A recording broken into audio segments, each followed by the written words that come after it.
o cerco para o Bolsonaro está fechado.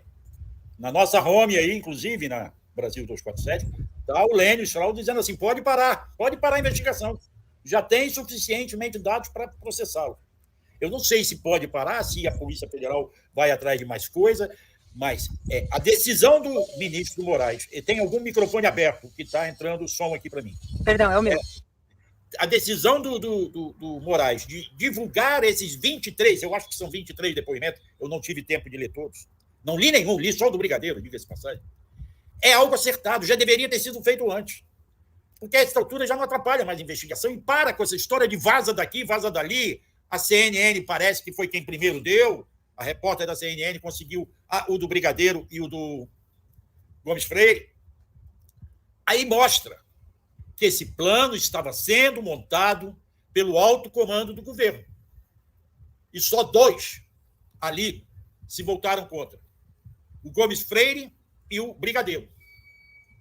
Tá? O Brigadeiro, que é Batista, Carlos Batista, Batista Júnior, era um depoimento pouco falado. Mas ele, por exemplo, mostra, segundo nós vemos lá, eu até separei quadros, eu não sei se vai dar para mostrar todos os quadros, sabe? Mas ele mostra ao... Primeiro que você quer, o recado? O erro nos estudos. Ele mostra ele chama a atenção do Bolsonaro. Por quê? O Bolsonaro pede para fazerem uma fiscalização das urnas, buscar aonde ele vai combater as urnas eletrônicas. Aí não havia quem fizesse essa fiscalização.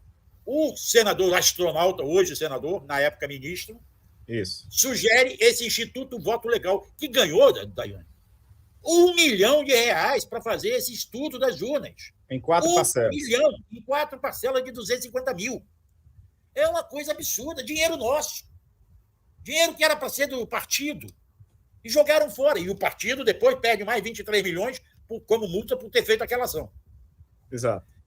E aí o Brigadeiro chama a atenção do Jair Bolsonaro e a base do estudo feito pelo IVL, que o Bolsonaro queria usar para contestar, era falha. Era apenas uma pequena falha de programação. Constatou que não haveria qualquer influência no resultado da eleição. Essa foi o primeiro recado que ele botou. Ou seja, Bolsonaro sabia que não podia contar com aquele estudo e ainda assim obrigou, pressionou, e eu não vou dizer que obrigou, não, porque nós não estamos lidando com nenhum novato, mas o Valdemar Costa Neto, que é macaco velho na política, não venha me dizer que foi pressionado para entrar com ação. O Bolsonaro e os deputados do PL me pressionaram. Ô, Marcelo, até bom fazer isso, porque o Aquiles fez a leitura, e aí cruza aqui as informações, que o Aquiles fez a leitura do depoimento do Valdemar.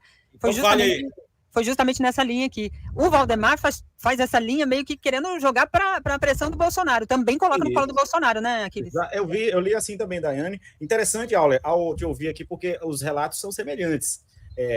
O que o Valdemar da Costa Neto, presidente do PL, relatou é que esse Instituto Voto Legal, que foi sugerido pelo então ministro Marcos Pontes, hoje senador, né, teria o seguinte: um cidadão que trabalhou para esse Instituto IVL, de nome Éder Balbino, teria sido a pessoa que descobriu a suposta fraude nas urnas eletrônicas. Que fraudes eram essas? Segundo o Valdemar da Costa Neto no depoimento, era o seguinte: as urnas eletrônicas mais modernas são numeradas, e nelas Jair Bolsonaro teve mais votos do que o candidato Lula.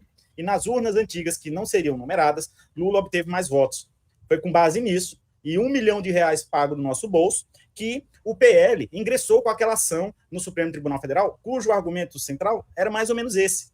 E aí foi, então, que o TSE aplicou essa multa que o Waller falou de 22,9 milhões ao partido, por ter feito esse questionamento absolutamente sem base, né? Mas aí, quando os investigadores perguntam ao Valdemar sobre se houve alguma movimentação para que o partido usasse esse estudo para questionar a legalidade das urnas, ele jogou para cima do Bolsonaro, dizendo que tanto a iniciativa do estudo quanto a pressão para que o resultado do estudo resultasse em um questionamento no TSE teria sido resultado de pressões tanto de deputados do PL quanto do próprio Bolsonaro.